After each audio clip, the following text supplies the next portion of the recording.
G'day viewers, well, time to start the R12 conversion process on this bad boy, R12.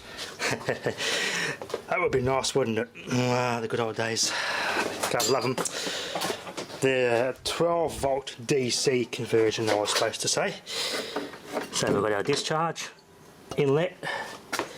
That's a discharge, should fit straight in there, which should sit nicely, but I want to put this in between it, this condenser. So I'll prep the condenser, and that's going to go part of that so I can get additional cooling to this other compressor. I've left a bit of copper in here so I can use this as something to join on when I put this in the higher fridge and fix that fridge up and sell it. There's nothing wrong with that compressor, that can go on as it is in the higher fridge. POE oil was fine in that, so it works with the I'm going to put R52A in it, or actually no, I might. I'll put the BCF hydrocarbon camping gas in that higher fridge, since it's a new fridge anyway. They're all R600A nowadays, so this is a blend of R290, R600 and R600A, which is propane, butane and isobutane. Too good, the higher fridge is too Chinese and crappy and modern to put R152A in it, although it would work nicely with it, but I just use hydrocarbon in it. Anyway, let's prep that. Let's go get this compressor out now. I wonder if the actual holes, there's extra holes here. Might actually line up with these ones, hopefully. Anyway, it's got the, I got our wires, so I should have one earth for the cabinet. Live should get a thermostat. Red I think is for the light. Blue neutral. So I could run 12 volt through that and just change the globe. I put a 12 volt LED globe in there that has the same base. That'll work. The challenging bit is getting the pipe work, so I don't want to bend this all too much. See, this is a challenging part where you haven't got much pipe to work with. I always keep offcuts of scrap copper pipe from scrapped fridges and other pieces of junk to make and extend pipe work as I need to. Because you don't really want to be flexing this too much or work hardening it and breaking it off inside here, making a leak. It might not look as pretty, but it's the best way to do it. Okay viewers, well it's all plumbed in. Well, it's not easy. You really don't want to flex these lines too much. It's a big challenge. It's not as easy as it looks. Wet rag so I don't burn anything else around the flame. That's what I come up with. The condenser's buggered. It's too cheap Chinese. It's very, very thin in there, so that's going to be hard to repair. Bit of stabiliser to fix that. So, well, hopes and dreams of using that are gone. That's too weak anyway, that thing. On the vacuum.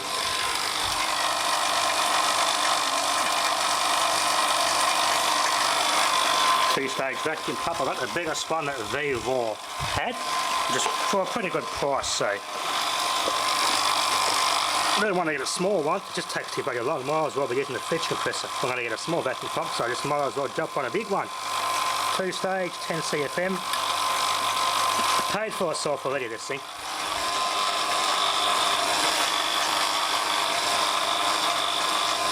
Okay. Been on for about 15 minutes so far on the vacuum. I'll shut the valve, make sure it's going to hold. Make sure the vacuum holds first. Looks like it's holding vacuum, which is good. I've had to rerun over my solder rings a couple of times. There's a little blind spot which had a little bit of a gap, so I'll just put a bit of extra solder on that. And it burnt my finger in the process. Oh well, it's all fun and games, isn't it? This sucker, these are refrigeration to keep my quarter burn down. Has its advantages.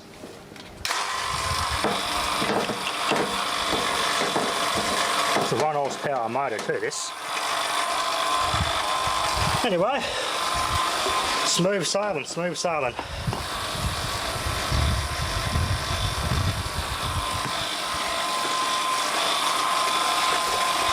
I always flick it straight to 12 volts, put the board on, run it straight off a power supply. When I charge it and get it up to scratch, make sure it's going to work properly and get it evenly frosted up before I hook all the thermostat and everything on it. I put some butane in this one actually. This should be pretty good for something like this. 45% butane, 28% isobutane, and 26% propane. Which, as I said, propane's R290, isobutane's R600A, and butane is R600. So this is highly purified too, as it says somewhere here. There's no moisture or anything in here, it's all purified.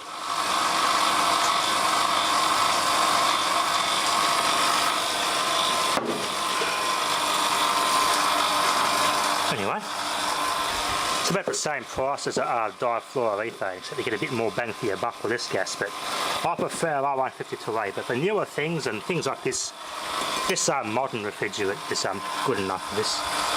It works just as well. I know at the local guy I get the parts for Engels and Wacos off, he swears by this stuff here. He loves it. But I have got R134A to put in here, but this is an improvement over R134A, so it'll work better with that. That has twice the heat carrying capacity anyway than R134A does. I think they're fully sucked. Yeah, the gauge is fully vacuumed. A bit more than 30 millimetres of mercury according to that gauge, or inches of mercury. Yeah, we're holding alright, we can start charging this in, I think. I'll get the electronics on there ready to go. With a little power supply, we'll get it ready and start charging it. Solar boosting in case the battery doesn't hold up, which that probably won't because it's too small a battery. Hooked up, all I've got to do is connect that to the positive and she kicked on. So we're holding vacuum, let's put some refrigerant in and we'll start the charging process. She sounds good, the oil in there was good too. I had it vacked and heated up and vacked it down while it was hot, so it was pinched off pretty well when it sat, so there's no moisture in there. POE oil was good with this as well anyway. It's all compatible, so that's off. Holding a high vacuum. Purge this yellow hose, so the process goes like that. Goes in here. Open that, I might weigh it in. I usually don't bother weighing it in. I'm pretty good with my trial and error I get refrigerant and things. Purge that thing here, because that's sucked air in the hose there. Let's put the hydrocarbon in there. Okay. Equalise. Shouldn't take much. We'll shut that gauge off. Let's see if let's get going.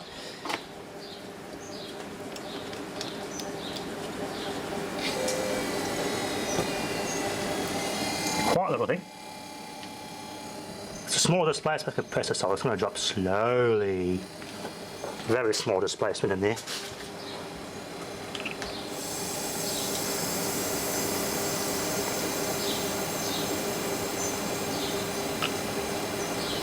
There isn't much gas in this little can, so I'll try to empty this can out.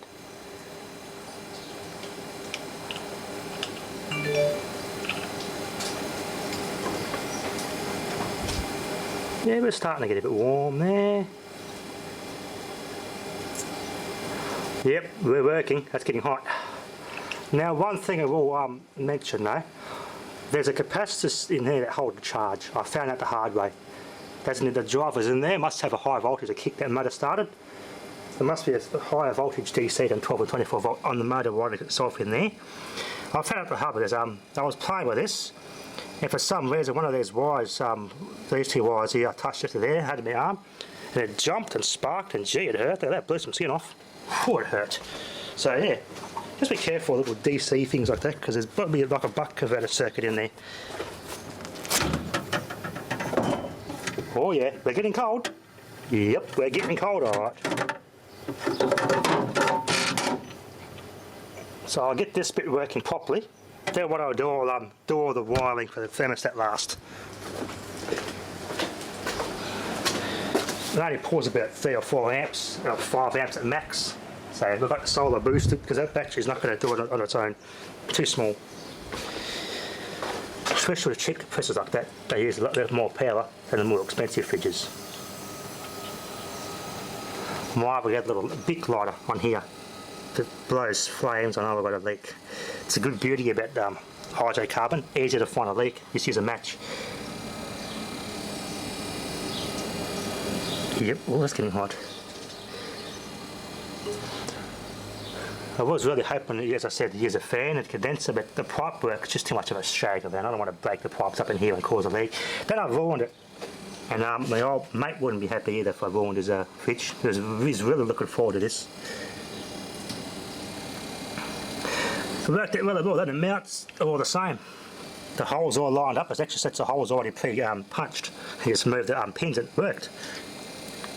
I'm not sure how this 240 volt bit works, so I've got to find out how that all works. It's all been hacked. I don't think I'll worry about it. You only want it just for 12 volts anyway, so I'll keep this as a standalone unit for something else. Because as I said, this guy's off the grid. Sounds happy.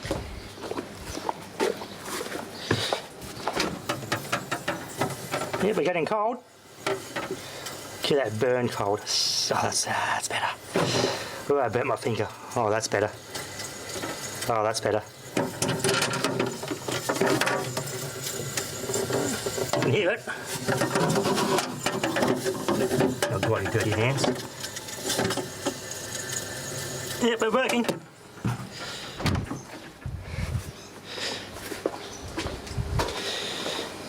Oh, I hate this little yeah, see, need more. Come on, need more. Got to get this can heated up, it froze. It's gotten cold. You can just see an inch there, just a little bit there where the frost line is. I'll put this can in the sun, help it boil off to get in there. Shake it does help. I shouldn't put liquid in there though. Bad practice to charge liquid in the suction like that. Rotary compressors are a little different. This is I'm not getting caught there yet. Compressor's rejecting heat. You can hear it though. It's quiet. Gotta love it. Gotta love it. Just working nicely. Oh, that burn.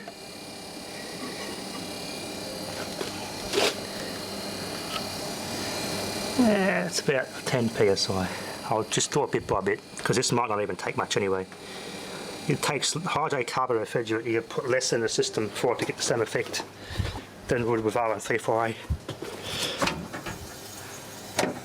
Oh, that's better. Sounds healthy. It's a pretty small system anyway, so this would be perfect for the 12 volt compressor. It's only a freaking puny system. We're getting cold. Nice, nice, nice. So as I said before, so I'm going to jump our wire from the negative to one side of the thermostat, and the other side will go to this wire. That's all the thermostat does. It makes and breaks is two wires connected off negative to turn this on or off. This is a fixed speed compressor, not variable speed. So variable speed would have use extra wires and here they connect and make it go faster, but it's pretty good. You gotta love it. Yep, we're rejecting heat. We're rejecting heat.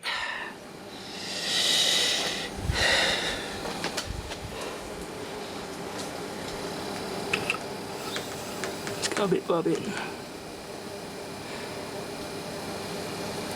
Bit by bit. If that line starts getting frosted here, or sweating, I know I've got the right amount of charge.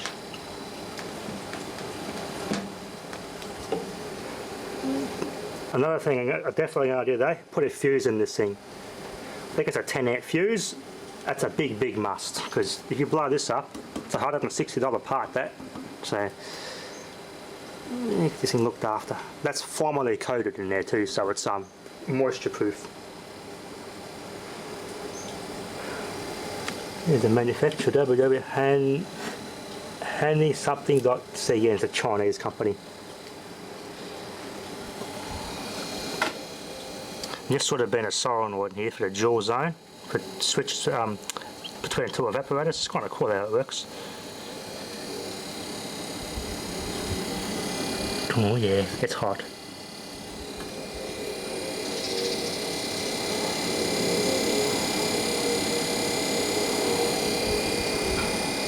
Yep, that's working nicely.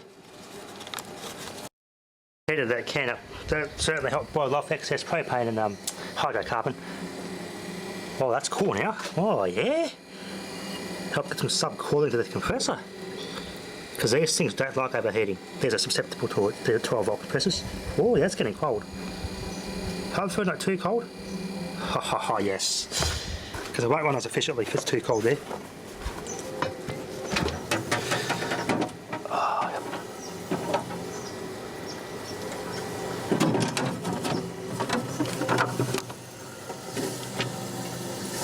Poor thing can't even frost up properly. I'm not letting it, but it's working.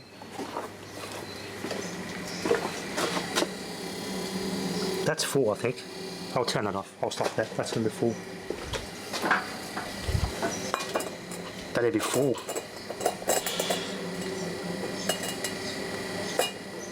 That'll be full.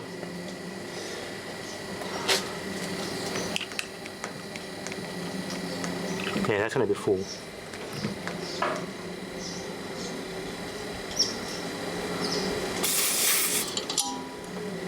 I think you're going to be happy. We're going to be happy, boys. Ho ho! Let it go for a bit.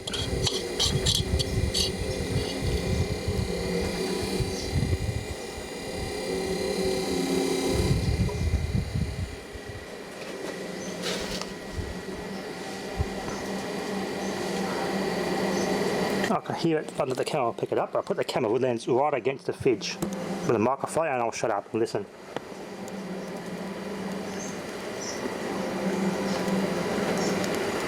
I'm not sure if the camera just picked it up, but the microphone was right there, so it's not getting too cold. Let that run for a bit. And I'll prep these thermostat wires, get them ready. Happy days! Sweet. Sweet. He'll be pretty happy with that. Anyway. It's been running for about an hour now. It's not getting very cold. Maybe I'll probably do have to extend the capillary. Maybe that is true. I have seen videos on the internet where this has been done, and it's worked flawlessly. I've spoken to a guy who I get parts from when I fix Paykel and angle fridges, and he's like, yeah, you got to extend the capillary line if you're going to put a 12-volt compressor in a household fridge. I guess he's right, in my case. Yeah. See there, extend the liquid line, so this line's not long enough.